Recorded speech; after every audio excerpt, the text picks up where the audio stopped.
Ada lagi perbankan yang memberikan lagi kemudahan. Pokoknya itu bisa diangsur.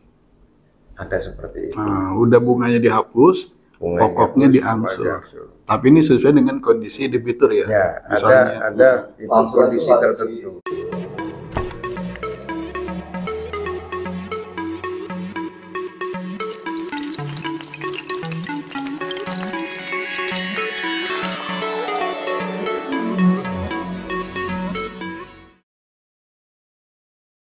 Ya, selanjutnya adalah kita membahas tentang definisi fidusia. Nah, sebelum ke fidusia nih Pak, Baik. ini kita sambil tanya jawab aja gitu ya. Silakan. Ini masalah negosiasi nih.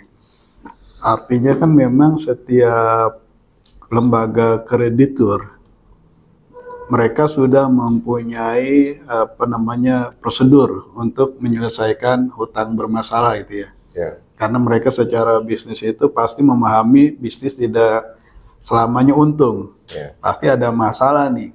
Akan ada debitur-debitur yang bermasalah kan pastinya begitu ya. Ya.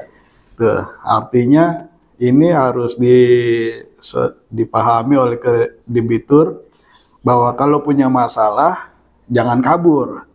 Tapi datangi kreditur untuk negosiasikan gitu ya. Ya. Datangi. Nah, yang jadi pertanyaan nih biar teman-teman kita lebih paham lagi, itu persiapan untuk nego. Kadang-kadang kan kita udah dikecilin duluan.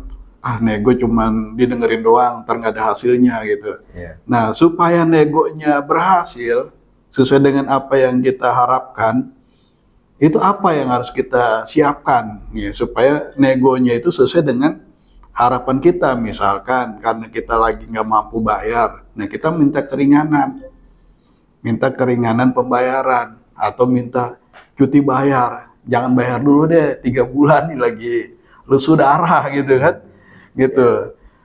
Bulan sekarang belum kelihatan, bulan depan belum kelihatan. Cuti ibarat sekolah gitu kan, cuti bayar dulu. Nah, apa yang harus dilakukan supaya negonya itu sesuai harapan gitu? Baik, terima kasih. Untuk mempersiapkan kita melakukan renegosiasi atau negosiasi awal, biasanya yang disiapkan adalah pertama dokumen. Dokumen yang disiapkan itu untuk mempersiapkan manakala kita ditanyakan kelengkapan. Pasti orang akan bertanya berapa nomor kontraknya atau nomor perjanjiannya. Dan di situ kadang-kadang perjanjian itu tidak dibaca oleh debitur. Yang penting cair aja. Yang penting cair. Di dalam aplikasi pengajuan pinjaman itu kan ada beberapa lembar. Itu biasanya asal tanda tangan saja, tidak dilihat poin to poin daripada pasal perjanjian. Sehingga pada saat negosiasi keterlambatan itu ada poin-poin yang merugikan daripada debitur. Ada poin-poin yang melemahkan debitur. Itu sudah tertuang di dalam perjanjian yang mereka tanda tangan. Nah, kalau ini ditarik kepada hukum perjanjian, maka perjanjian ini adalah sebagai kitab undang-undangnya antara kedua orang ini yang membuat perjanjian.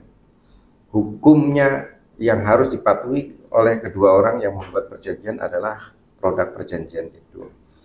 Nah, maka banyak debitur yang terjebak di sini karena sudah nafsu ingin mendapatkan pencairan pinjaman atau untuk mendapatkan rumah atau mobil atau motor, dia tanpa sadar tidak membaca poin to poin. Nah, dan bahkan tidak memegang perjanjian ya. Bahkan ada perusahaan leasing atau perbankan yang tidak memberikan salinan. Turunan salinan itu mesti dibaca, Pak. Karena itu menjadi kitab undang-undang kedua belah pihak antara debitur dan kreditur. Nah, bagaimana debitur punya posisi yang sama kalau dia tidak mempunyai bahan untuk membela?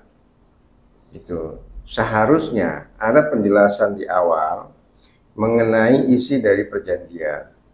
Kalau perjanjian itu disepakati tanda tangan, kalau tidak disepakati jangan tanda tangan. Karena hukum perjanjian kalau di dalamnya itu ada suatu hal yang manipulatif atau tipu muslihat, maka menjadikan perjanjian itu batal atau gugur demi hukum. Nah, kalau sudah terlanjur karena nafsu cair tadi, akhirnya tanda tangan aja. Nah, kalau sudah terlanjur, dia harus patuhi itu. Dia harus patuhi itu. Mau nggak mau, dia harus ikut apa yang ada di dalam perjanjian.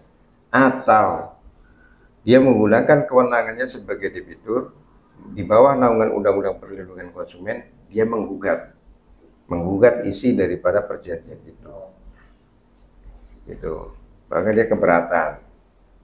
Walaupun pada saat ditandatangan dia secara sadar ditandatangan, tetapi dia ada apa namanya, begitu ada masalah dibawa ke ranah hukum, biarlah pengadilan yang memutuskan. Karena klausul baku itu di dalam surat perjanjian itu dilarang. Dilarang klausul baku itu yang dimuat di dalam perjanjian itu diselipkan secara terselubung di dalam perjanjian, dan itu menjadi apa namanya, korbannya adalah debitur yang tidak teliti. Nah, setelah dia mau datang ke pihak perbankan untuk menyelesaikan, dia harus bawa itu perjanjiannya dulu. Karena pihak perusahaan perbankan juga akan membuka itu isi dari perjanjian.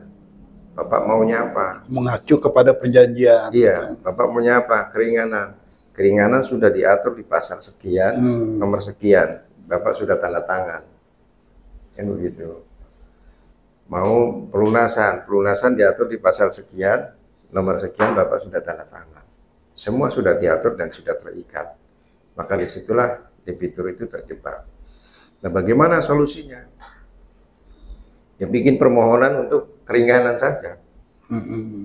Karena kalau kita akan melawan perjanjian itu, sementara sudah bertanda tangan, akan sulit. Karena buktinya kita sudah tanda tangan. Nah, solusinya adalah memohon keringanan. Pertama, si pemohon harus yang atas nama di dalam surat perjanjian.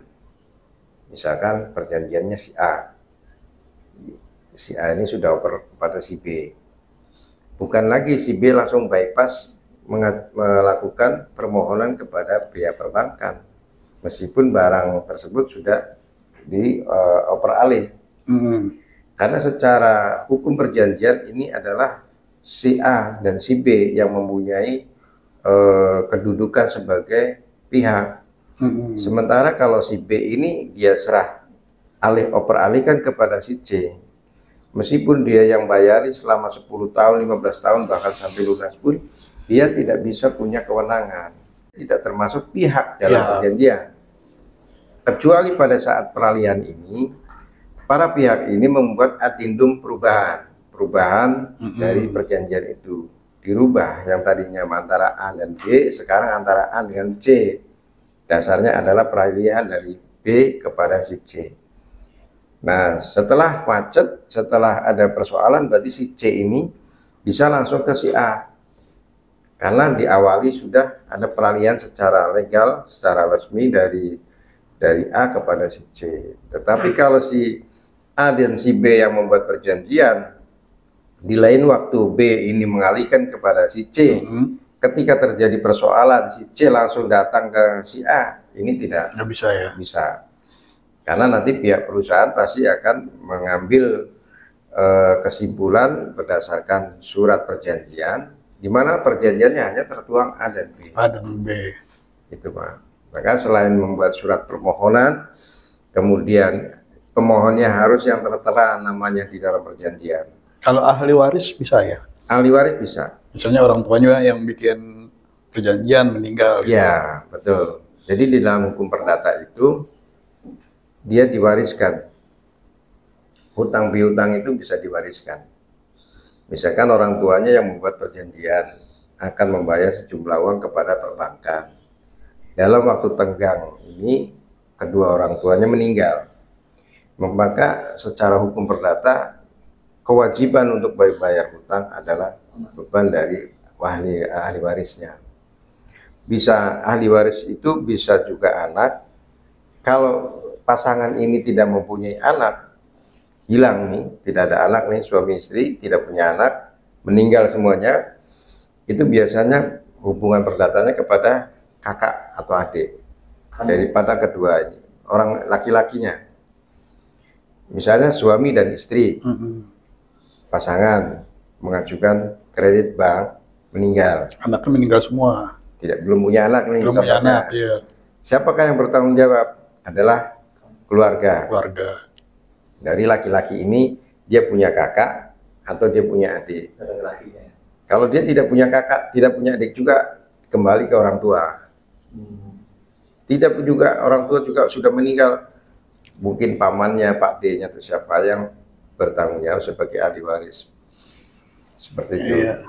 Nah, kalau orang tuanya belum meninggal, tapi dia pusing mengurusi masalah ini, akhirnya udah, kamu sebagai anak urusin masalah saya. Bisa nggak seperti itu? Bisa. Oh, bisa ya. Karena berarti kan orang tua ini tidak mampu untuk menyelesaikan. Apa namanya, alih kuasa gitu ya? Tidak alih kuasa. Jadi kalau misalkan orang tuanya ini tidak sanggup membayar, kemudian dialihkan kepada anaknya, itu sebetulnya di dalam perjanjian tidak bisa. Selama orang tuanya masih hidup, belum berpindah, beban tanggung jawabnya belum berpindah kepada pihak lain. Gitu. Kalau dia tidak mampu, ada solusinya. Mungkin bisa melakukan restrukturisasi atau penundaan pembayaran atau bahkan keringanan.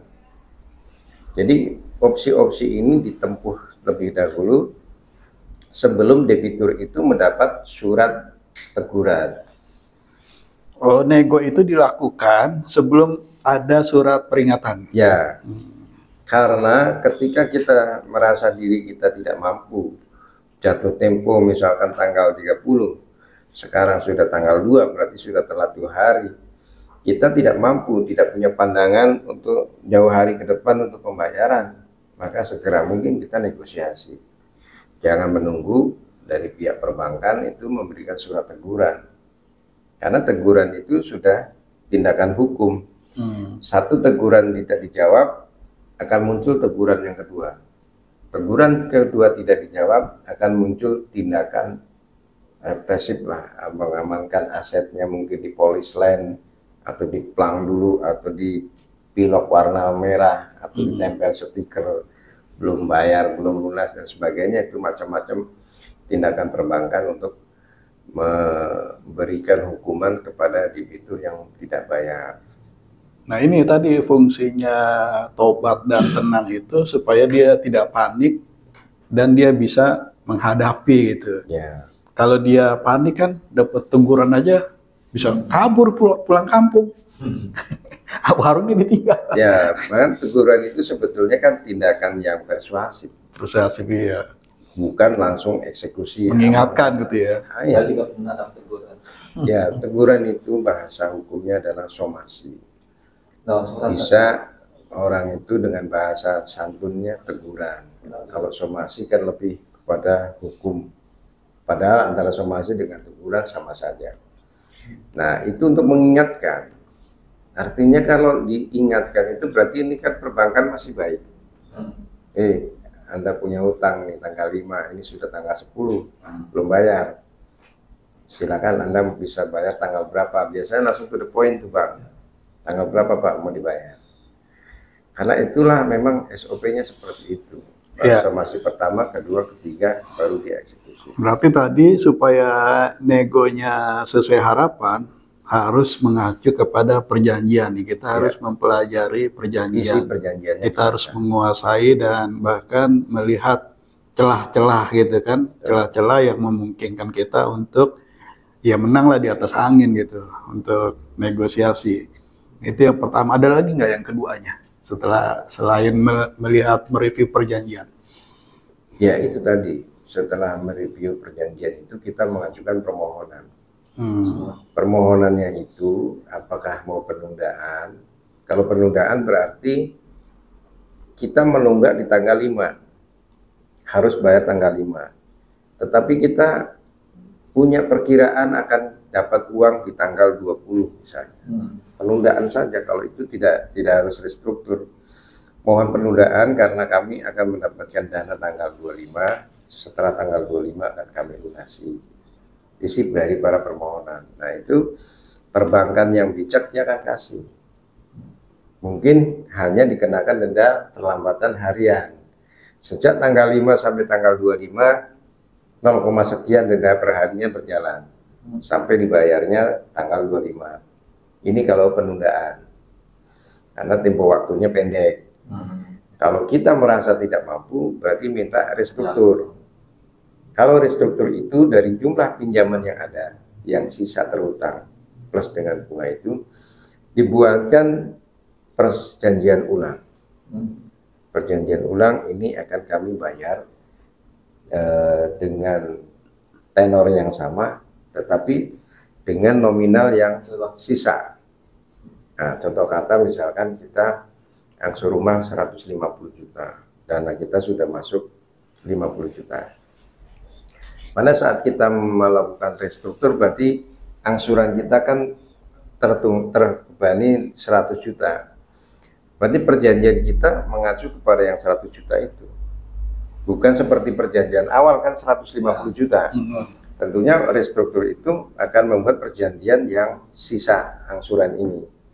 Sehingga dari jumlahnya, misalkan tenornya 10 tahun, sama-sama 10 tahun, tapi nilainya sudah berkurang, sudah berturun karena dari pembagiannya dari 100 juta tadi. Berarti dalam restruktur itu ada celah untuk menyepakati angka baru gitu ya? Ya. Misalnya angka barunya, oh kita minta keringanan dong, dikurangin gitu, bisa gitu ya? Bisa. Jadi di dalam restruktur itu nanti kedua belah pihak bersepakat.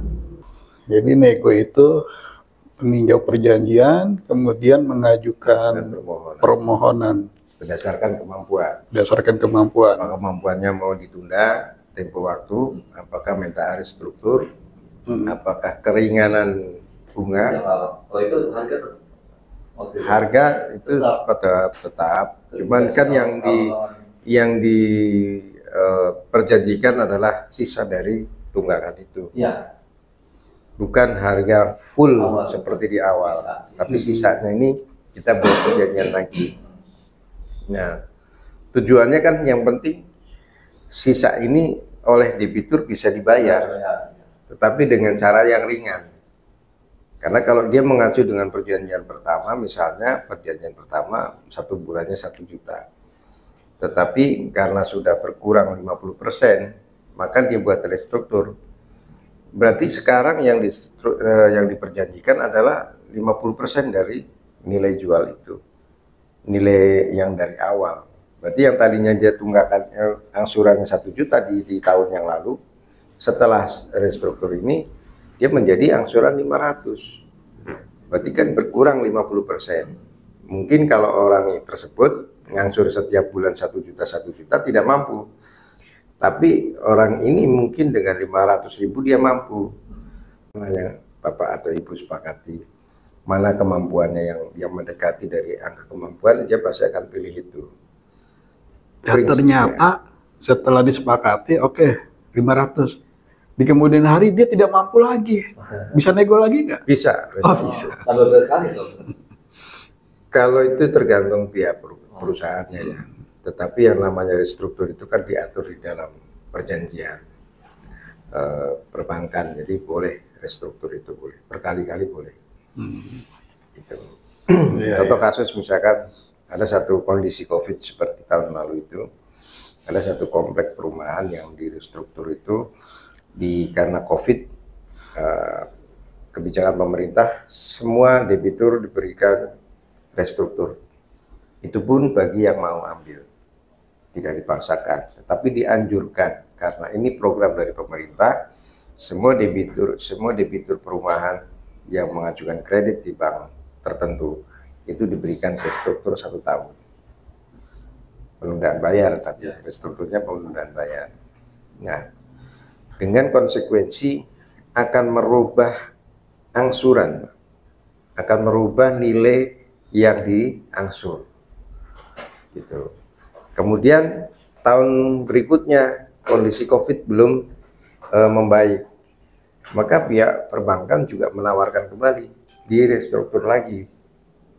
Nah, inilah membuktikan bahwa restruktur itu berkali-kali boleh. Gitu. Karena peristiwa fakta hukumnya pernah terjadi seperti itu.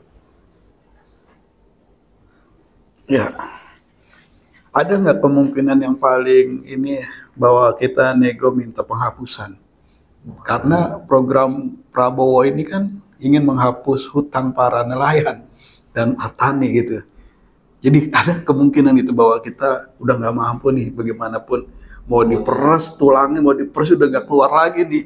Kita minta penghapusan aja gitu. Mungkin nggak itu?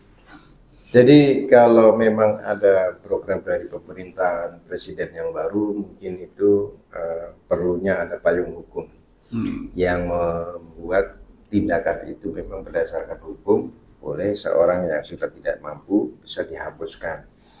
Tapi kalau kita melihat aturan hukum yang sudah berjalan hingga hari ini, itu belum ada. Belum ada ya? Tidak bisa dihapuskan. Kecuali pemerintah yang punya mau gitu ya, yang membuat payung hukumnya. Betul. Karena kalau ini namanya kan bisnis perbankan.